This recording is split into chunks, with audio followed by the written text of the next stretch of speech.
분명히 내 것입니다 라는 제목으로 하나님의 은혜를 같이 나누고자 합니다.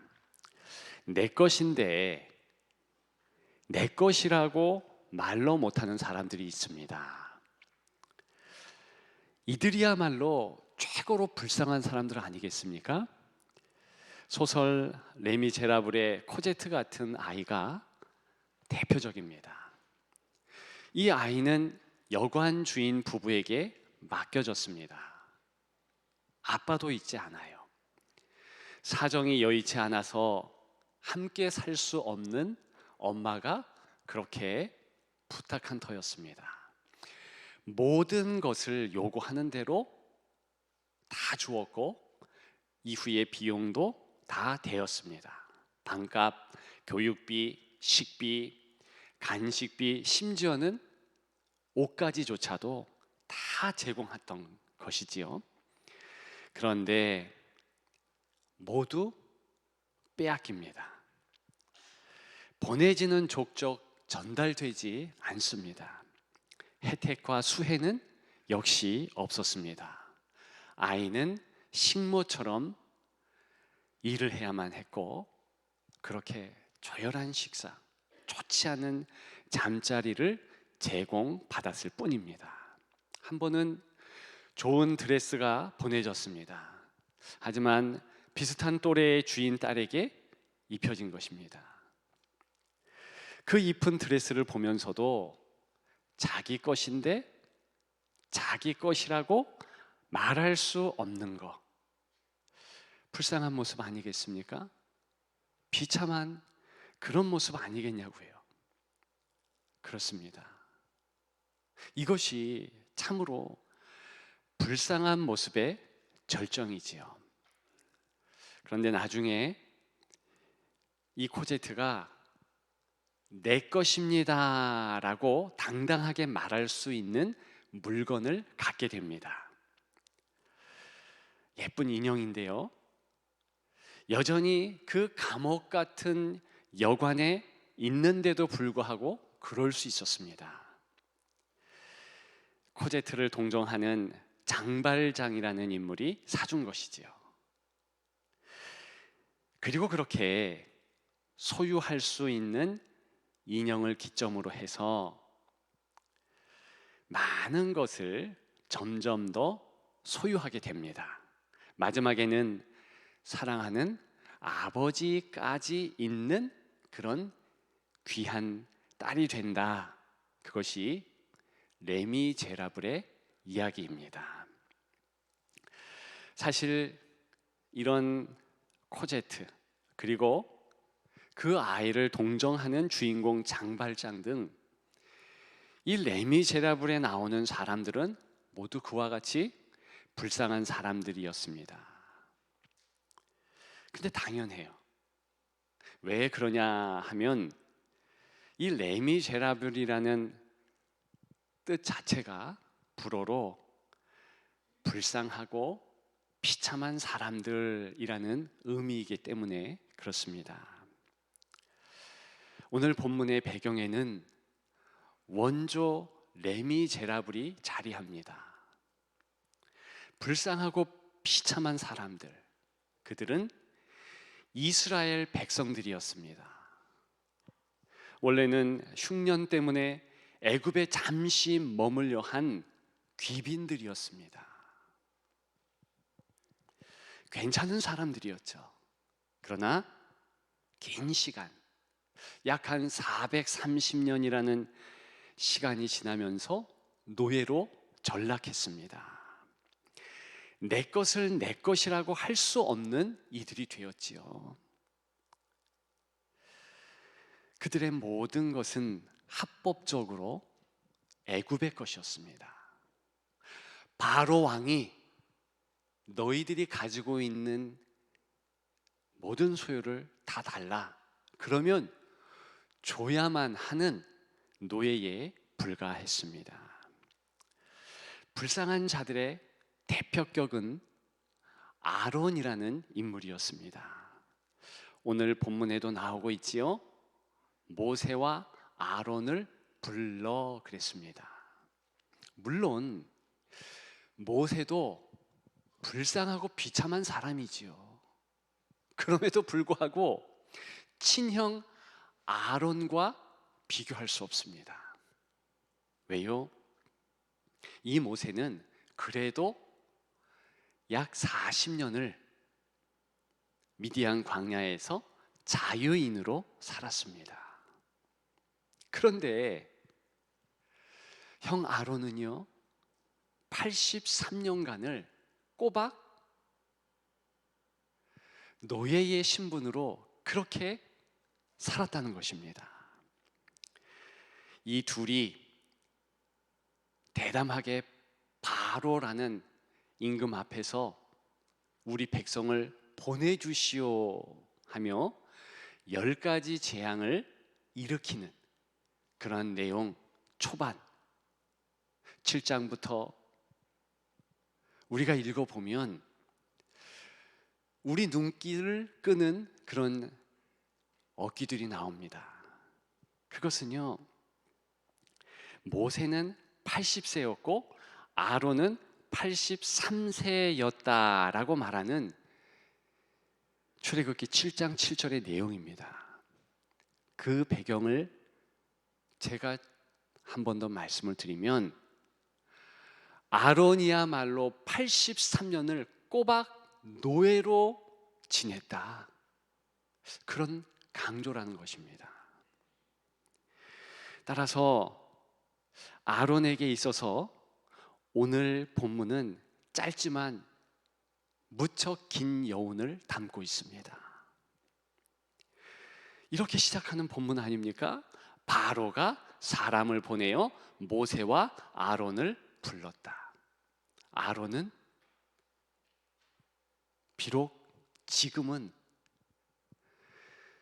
자유인으로서 스스로 생각하고 그렇게 왕 앞에 나서고 있지만, 바로 얼마 전까지, 아니 지금 이 순간에도 바로의 군대,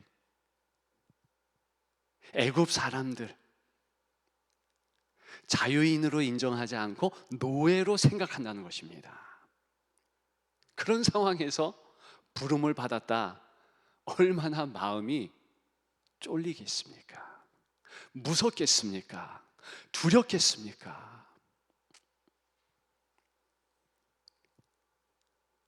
처음은 아닙니다. 오늘 본문은 이미 7번의 재앙 이후에 다시 한번 이 바로가 아론을 부르는 그런 상황입니다. 그럼에도 불구하고 힘들겠다, 어렵겠다, 얼마나 마음이 쿵쾅쿵쾅할까 쉽게 알 수 있는 대목 아니겠습니까? 이런 아론을 위해서 하나님은 조치한 것이 한 가지 있었습니다. 이것만은 정말 내 것이다 라고 주장할 수 있는 어떤 물건을 주셨습니다. 무엇이겠습니까? 지팡이예요. 권능의 지팡이였습니다.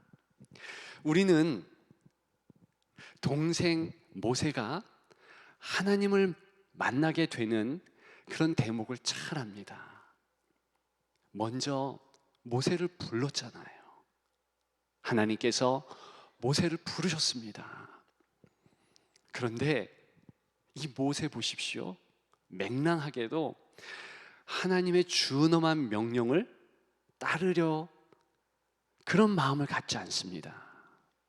내가 뭔데 어떻게 저 거대한 제국, 그 큰 임금 앞에서 나아갈 수 있겠습니까? 고개를 절레절레 흔드는 그 모세에게 하나님은 지팡이를 주셨지요. 던져봐라. 뱀이 됩니다.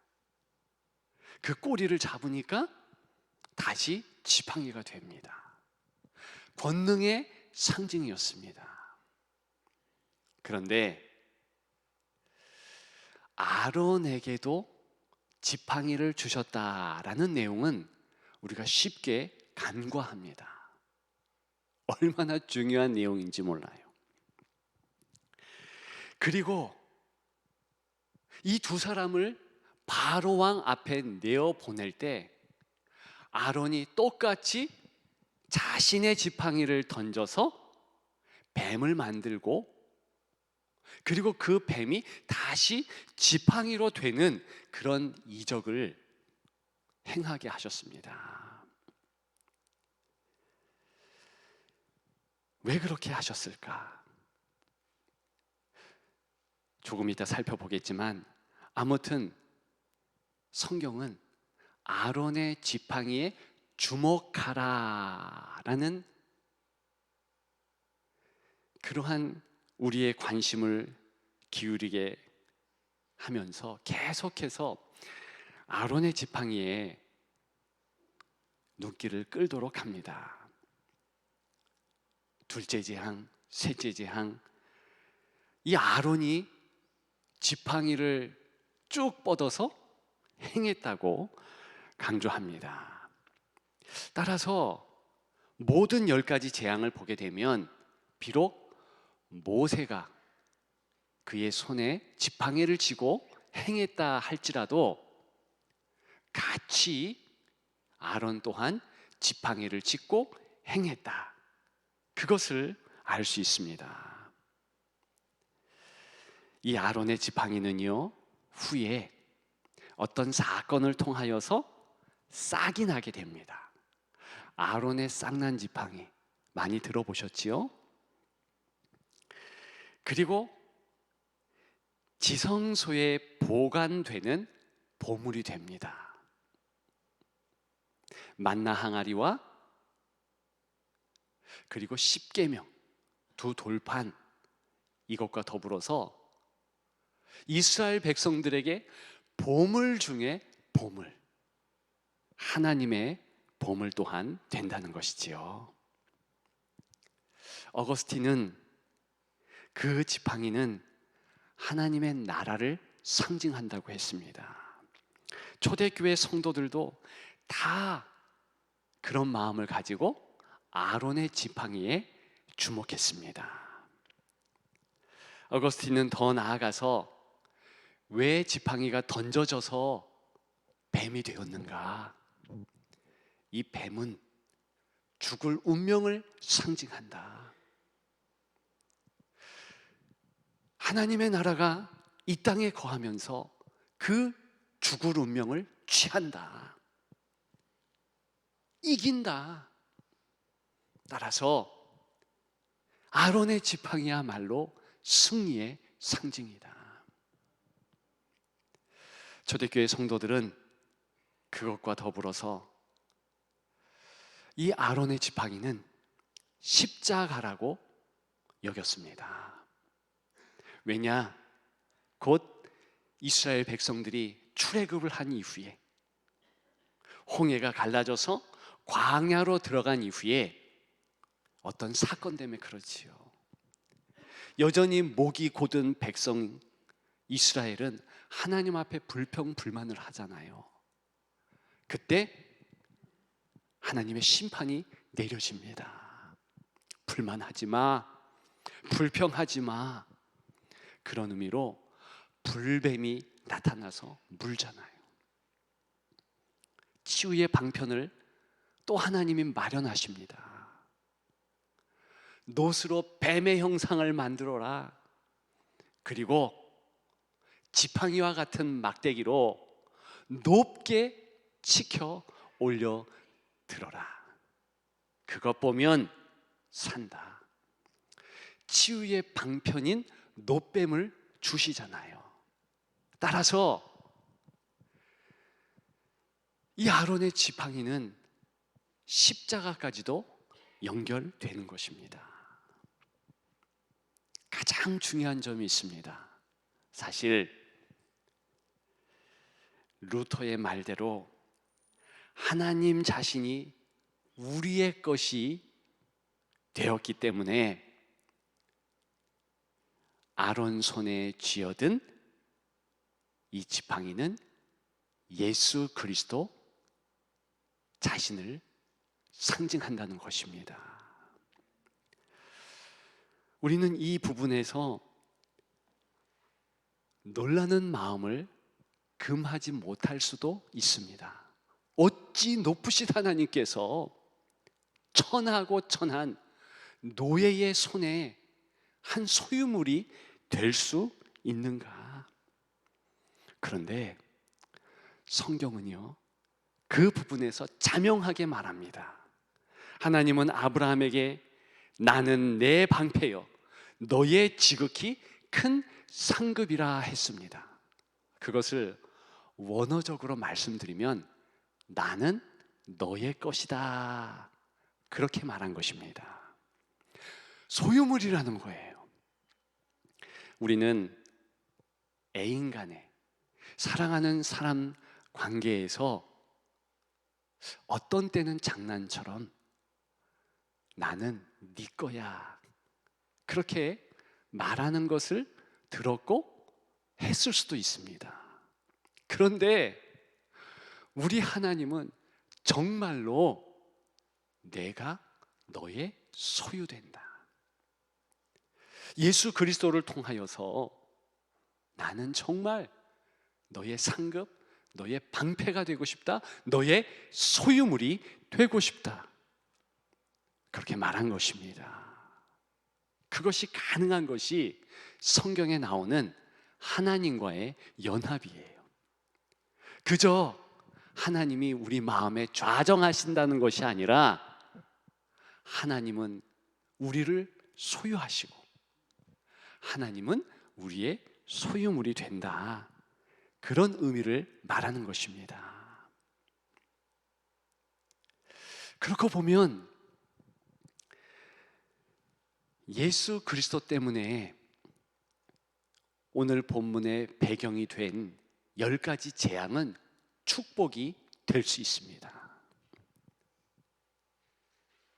가만 보면 예수 이름 앞에서 모든 본질이 확실히 보여지는 거예요. 여러분 보십시오. 이 모세와 아론이 나일강에 지팡이를 쭉 뻗습니다. 예수 그리스도의 이름이 선포된다는 의미 아니겠어요? 그랬더니 어떻게 됩니까?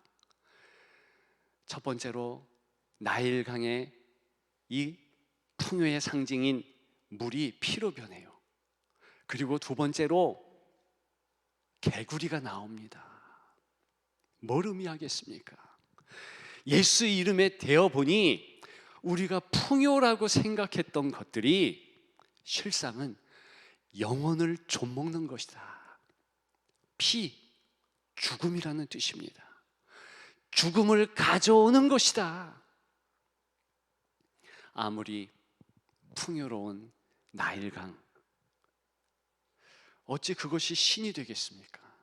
그런데 그 풍요 때문에 이 애굽 사람들은 그 나일강을 신으로 여겼습니다.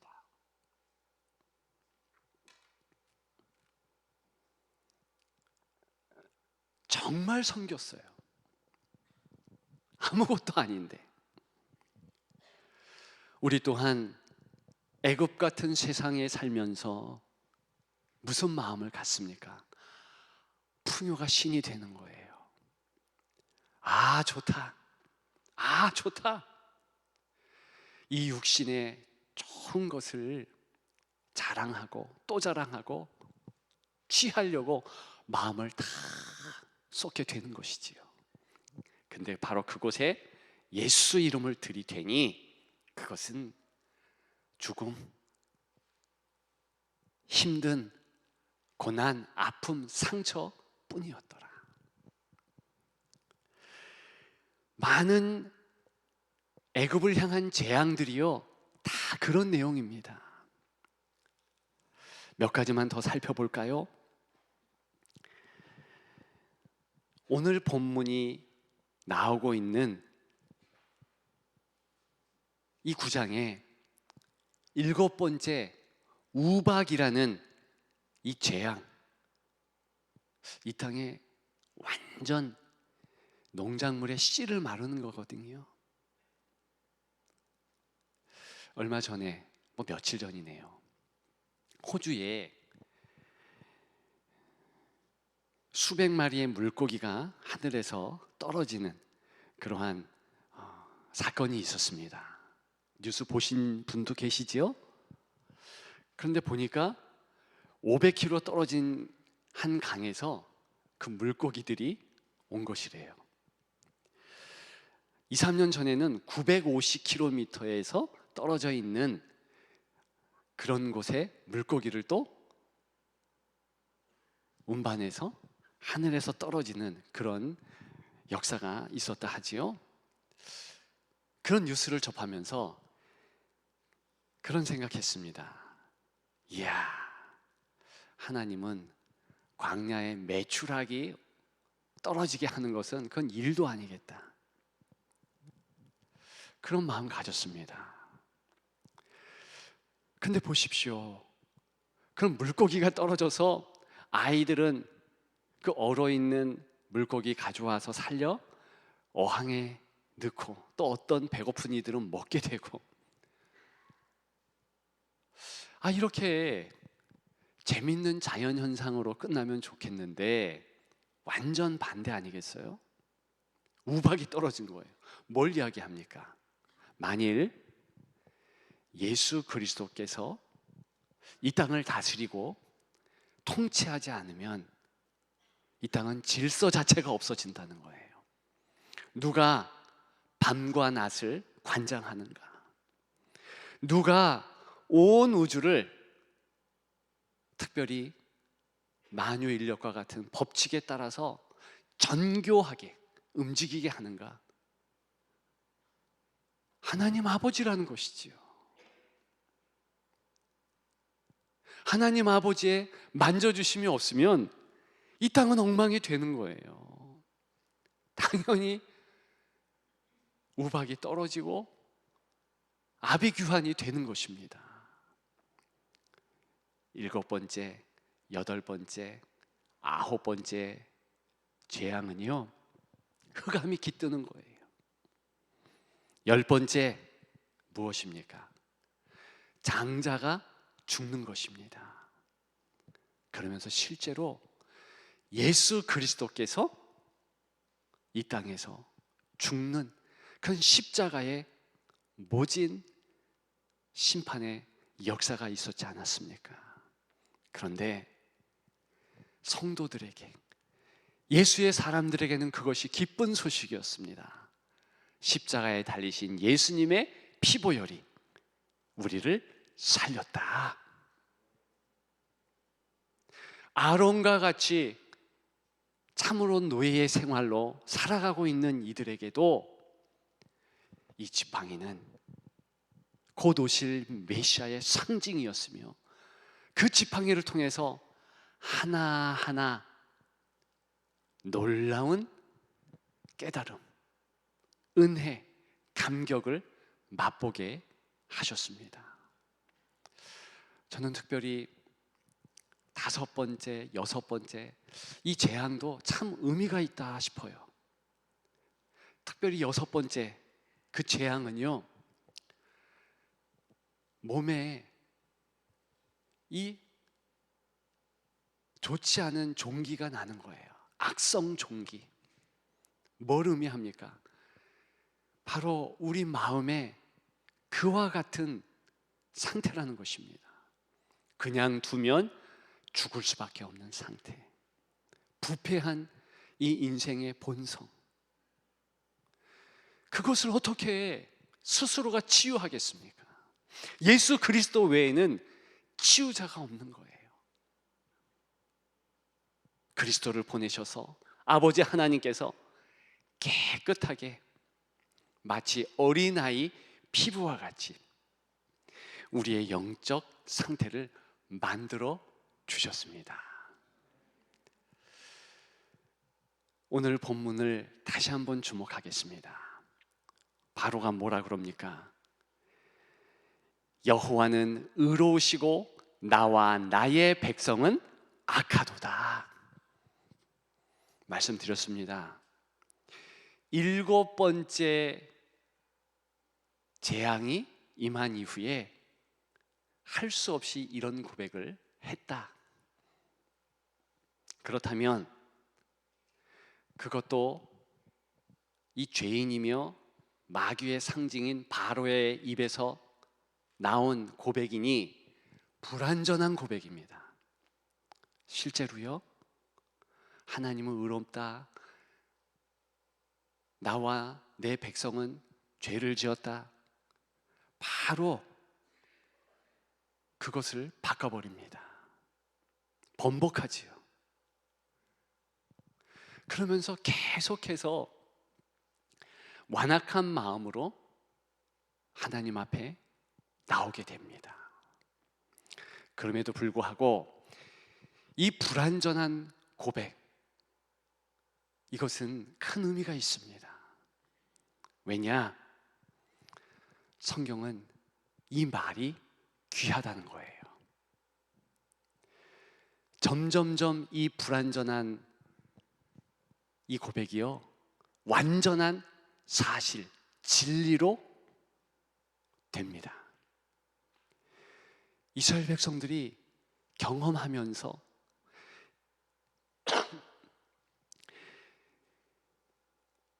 이 재앙들을 경험하면서, 야, 정말 하나님은 옳으시구나, 하나님은 의로운 분이구나 고백하지 않을 수 없었습니다. 오늘 본문에 하나님은 의로우시다 할 때 이 의는요, 구체적인 행동이 담겨 있는 단어입니다. 피상적인 것이 아니에요. 그저 하나님은 의로우시다, 그렇게 피상적으로 얘기하는 것이 아니라 구체적으로 첫 번째 재앙, 둘, 셋, 7째 재앙까지 보니 그 구체적인 하나님의 행동하심을 보니 정말 하나님은 의로우시다, 옳으시다, 그렇게 고백하는 것입니다. 이것은 우리 일상에서도 마찬가지예요. 지금 아론, 그는 이 지팡이를 쭉 뻗어서 하나님의 일하심을 일상에서 쭉 경험해 온 터였습니다. 이 바로와 같이 약간 불안한 마음으로 하나님은 의로우시다, 왜 7가지밖에 경험을 못했으니까, 그렇게 말할 수도 있습니다. 아론이라고 안 그랬겠습니까? 저와 여러분들이 예수를 믿는데도 불구하고 어느 때는 하나님 의로우십니다, 하나님이 내게 이런 승리를 주시고 나를 여기까지 인도하시니 에베네셀의 하나님, 여호와 일의 하나님, 임마누엘의 하나님인 줄 믿습니다, 그러면서 영광을 돌리는데 조금 지나가면 낙심이 돼요. 좌절이, 절망이 찾아옵니다. 그때는 하나님께 감히 영광을 못 드려요. 자기 형편을 아니까. 그렇게 불안정할 수 있다는 것입니다. 그럼에도 불구하고 하나님의 놀라운 이 사실은 정말 진리가 됩니다. 구체적인 삶의 고백이 되어져요. 그것을 오늘 본문은 가르쳐주고 있는 것입니다. 여전히 우리는 이 땅 가운데서 힘들다, 어렵다, 마치 10가지 재앙과 같은 현실을 맞닥뜨립니다. 팬데믹도 그런 것이고요, 개개인의 건강의 문제, 자녀의 문제, 경제적인 문제, 산적되어 있는 많은 문제들이 그와 같이 보일 것입니다. 바로 그때에 여러분들에게 허락된 아론의 지팡이, 예수 그리스도, 그분을 내미십시오. 그리고 현실을 다시 보십시오. 재해석해 보십시오. 모든 것이 하나님의 은혜 아니겠습니까? 내가 이렇게 깨닫고 감격하며 감사할 수 있는 것도 내가 그토록 싫어했던 고난, 아픔, 그런 결과가 아니겠습니까? 아까 우리가 찬양했습니다. 정금같이 나아오리라. 욥도 그런 고백을 했잖아요. 그런데 정금같이 나아가기 위해서는 풀무불, 용광로 속의 아픔, 탄식, 눈물을 가져야 한다는 것입니다. 그런데 이것은 무슨 특별하기 때문에 그렇게 주어지는 것이 아니라 이 땅의 모든 인생, 생로병사의 그런 엄한 삶을 가질 수밖에 없는 인생들에게 주어졌다는 것이지요. 그런데 다시 생각하고 다시 보면 그것이 점금을 만드는 하나님의 섬세한 손길이라고 고백할 수밖에 없다는 것입니다. 여러분들은 분명히 내 것입니다, 그렇게 말할 마음이 생겼나요? 예수 그리스도 분명 내 것입니다. 그렇게 목소리를 높여 말하고 마음의 중심에서 말하는 여러분 되기를 축복합니다. 우리 한번 해볼까요? 분명히 내 것입니다, 예수 그리스도. 시작. 분명히 내 것입니다, 예수 그리스도. 이 아론은요, 지팡이를 들고 바로 앞에 나아갈 때마다 마음속으로 외쳤을 것입니다. 봐라, 이건 내 것이다. 이 지팡이를 통해서 하나님의 권세, 하나님의 자격, 하나님의 부요함이 내 것이다. 실제로 그 선포 때문에 점점 승리하게 되는 줄 믿습니다. 레미제라블은 이렇게 끝납니다. 노인 장발장은요, 행복해진 수양딸 코제트와 그리고 사위가 지켜보는 가운데서 눈을 감습니다. 그리고 마지막 유언을 합니다. 죽거든 가난한 사람들이 묻히는 묘지 구석에 나를 묻어다오. 은촛대 2개에서 나오는 불빛이 마지막 장발장의 얼굴을 비춰줍니다. 작가는 무엇을 말하려고 했던 것일까요? 가장 부유하게 죽은 사람이 바로 레미제라블, 장발장, 그 사람이라는 것이지요. 우리는 이 땅을 떠나게 됩니다. 만일 우리가 이 땅을 떠나는 그 순간까지 예수 그리스도께서 재림하지 않으시면 우리의 마지막 모습은 어떨까요? 반드시 그럴 것입니다. 그리스도의 십자가의 영광의 불빛이 우리를 비추는 가운데 하나님 나라로 입성할 것입니다. 우리는 바로 그 마지막 때에 마음 중심에 외마디 말을 할 것입니다. 분명히 예수 그리스도 내 것입니다. 그분 때문에 천국이 나의 것이오니 오 하나님 아버지, 나를 받아 주시옵소서. 그런 은혜가 있는 우리입니다. 항상 강물 같은 주의 사랑 가운데 승리하는 여러분들 되시기를 주님의 이름으로 축복합니다.